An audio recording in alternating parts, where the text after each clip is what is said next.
It's my great pleasure to welcome the next keynote speaker, Mr. Luca Marighetti. Luca is the head of group strategy and the head of Zurich Insurance Company's technology innovation development.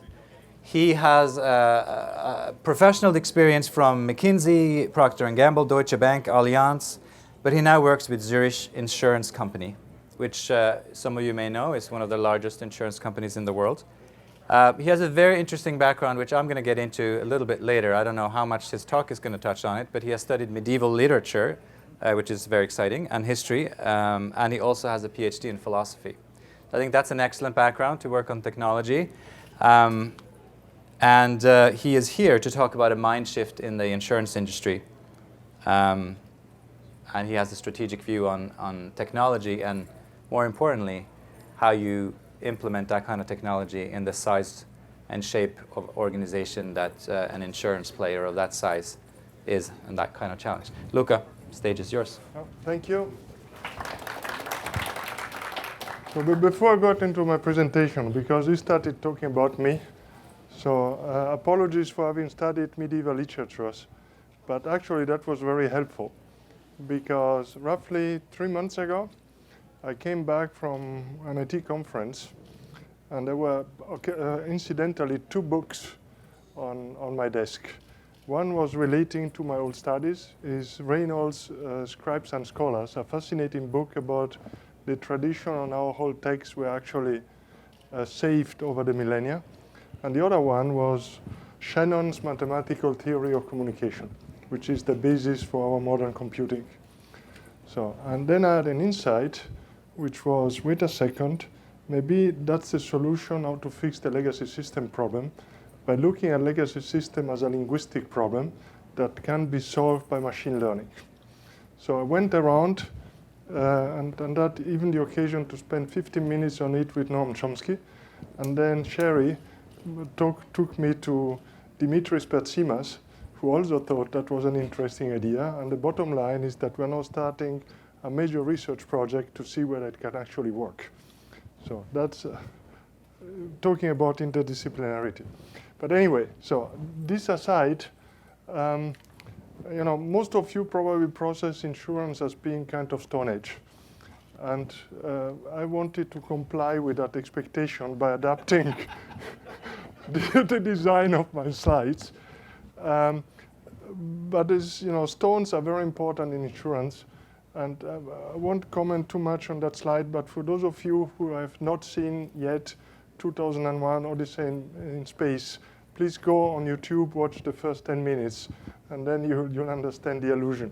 But anyway, that stone that is there is not the monolith of 2001, but is the Codex Hammurabi, which is a piece of legislation that was codified back in 1500 before Christ.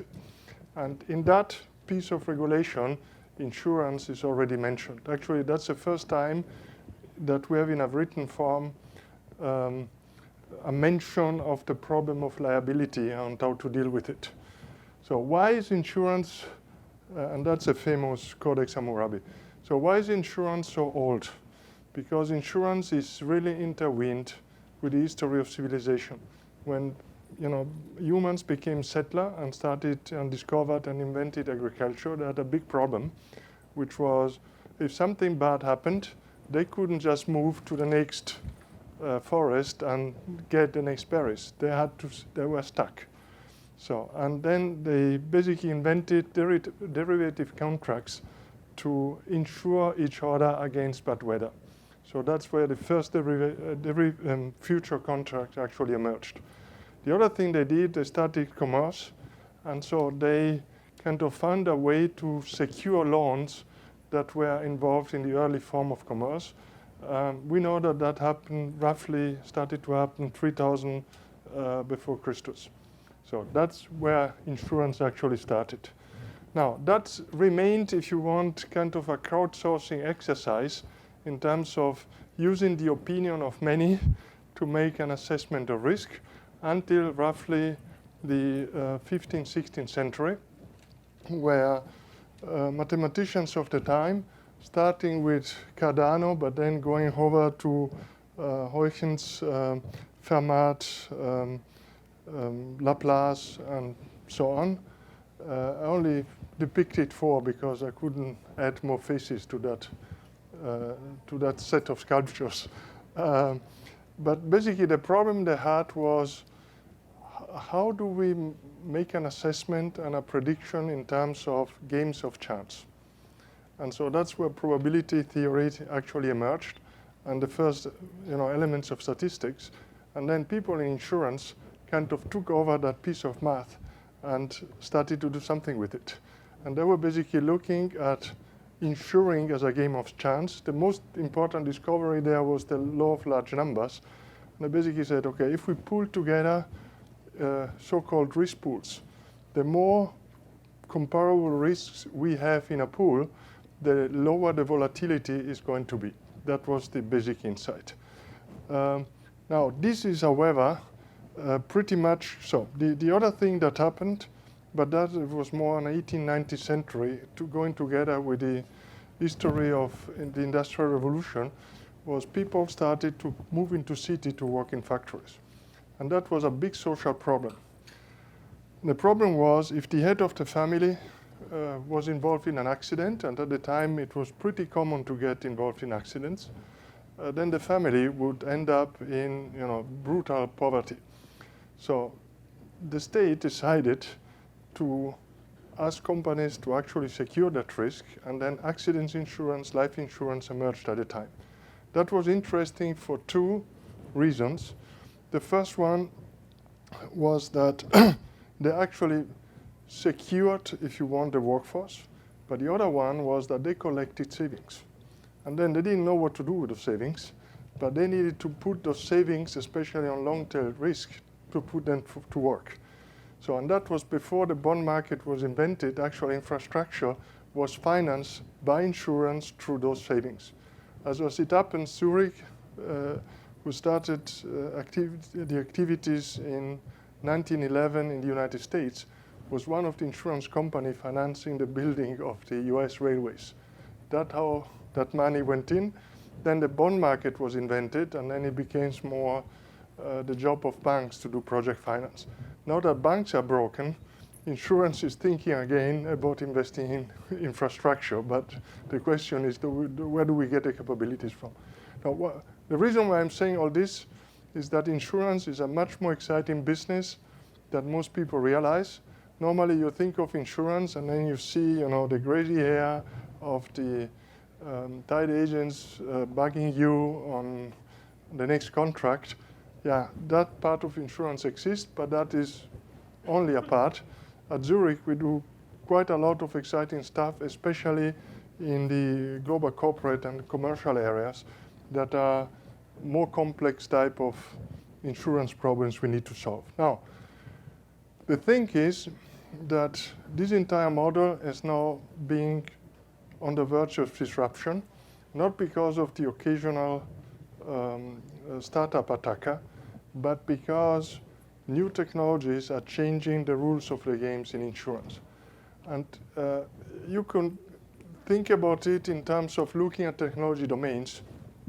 Advanced analytics is doing a lot in terms of improving the way we do risk selection and pricing.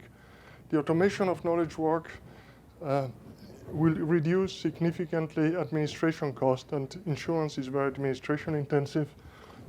Contextuality and connectivity will change the way we interact with the customers, no matter whether it's a retail customer or a corporate customer. IT infrastructure, like any other financial service, insurance is very IT intensive. So the cloud is disrupting this as well. And finally, telematics and Internet of Things is particularly important for us because those pools, retail property and motor, are particularly large pools. So and those pools are going to shrink. Now, this is the way the tech clusters are actually organized, following pretty much the ways universities are organized. The problem is that if you get, and let me take the example of telematics, you get an actuary, a sales and marketing guy, an operations guy, and a strategy guy around the table to discuss telematics. you get an incredible discussion, they get very excited, they walk out of the room and they say, we really ought to do something, and then nothing happens. Why? Because the actuary sees new price models. The sales guy sees ways of engaging with the driver. The operations guy sees a paperless settlement, claim settlement process. And the strategy guy starts, scratching his head thinking, this pool is going to shrink, maybe we should get out of it. So all good for reasons, very good reasons to get excited, but not yet precise enough to get into action. So we thought we need to change the way we look at things and start from a very aggregate way of looking at the value chain of insurance. Really, the money in insurance is in two things. One is underwriting, which is basically risk selection and pricing, and the other one is choosing the right risk pools. So technology is affecting the nature and size of many of the risk pools, and especially data analytics are changing the way we price and select risk, allowing us to get much more granular, but that also means giving up the rule of large numbers to a certain extent. What you have in between are horrific costs. The distribution costs that we have in insurance are simply irresponsible. They're based on very old technology, and digitization is disrupting this. And the other thing is productivity. In insurance, mentioned earlier, we have a lot of administration. Those are very dull processes. You have armies of people doing very boring things. So the result of it is that I do a lot of mistakes. The kind of more elegant word to express that is leakage. We call it leakage. So we have armies of people generating a lot of leakage. This is a very costly exercise. Now, those are the perfect processes you can already today delegate to a machine. So it's a perfect target for the automation of knowledge work. Now, having recognized that, we thought, okay, how do we deal with it at Zurich? We look at what our competitors are doing, and there's a lot of noise around accelerators and incubators and venture capital funds. They've been doing that for years. And what we see in the marketplace is very little. The little we see is actually developed at the level of single business units. Also, what we see, excuse me, is that they tend to focus on retail projects. It's kind of, I have an accelerator based in the home country of a big insurance developing a mobile app for retail, for the retail market in Burundi. Nothing against Burundi, but that's something the Burundian can do by themselves. We think it's more those big things that are going to change the game. And how do we do that? We've established a small group, and the emphasis is really on small. It's called the Zurich Technology Hub. And that group will connect business units based on use cases to basically two types of ecosystems. One are the tech clusters, and there are three in the world that basically cover 80% plus of what we need. Those are Palo Alto, here, and Tel Aviv. And I'm consciously saying Palo Alto, not San Francisco, and Boston and not New York, and Tel Aviv and not Berlin. Those are conscious choices. It doesn't mean that the fintech that is happening in those places is irrelevant, but that is not hardcore technology. Those are new business model application based on technology that is sourced most probably out of any of those three places. The other thing we do is we team up with places like MIT, and the project I was mentioning earlier we're doing now with operation research is a classic case of where insurance and academia can collaborate. So having said that, that's why we're here. Thank you for your attention.